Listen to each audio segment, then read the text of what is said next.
My dad was in the Army, military police. My dream as a child was to become a cop. In one way or another, Jason Skerik's entire life has been linked to the military. I chose when I got out of high school to go do what my dad did, was just go in the military. After joining the Army, Skerik landed in Iraq for Desert Storm. Yeah, I went to combat, saw some bunch of ugly stuff that everybody sees in combat. This Army Achievement Medal right here.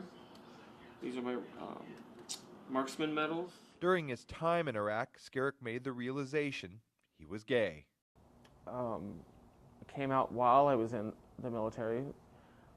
People in my unit knew. I was very open about it. It wasn't an issue. His sexuality wasn't an issue until he returned to the U.S. After rumors surfaced that he was gay, the military began proceedings to expel him.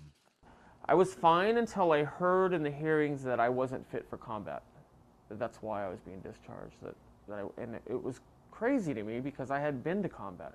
Skerik was kicked out of the Army. He ended up homeless in the streets of San Francisco, suffering from PTSD, afraid to seek help from veterans groups. It was a huge loss in my life. It was something, I loved the military, and I didn't understand, like in my heart, I didn't understand why it was being taken away from me. 4 years. Eventually, he got help from the Veterans Administration and got his life on track. He went from living in a trailer to an apartment in San Rafael. He says he's pleased with the judge's decision to put a halt to Don't Ask, Don't Tell, but he wants the Obama administration to make it permanent.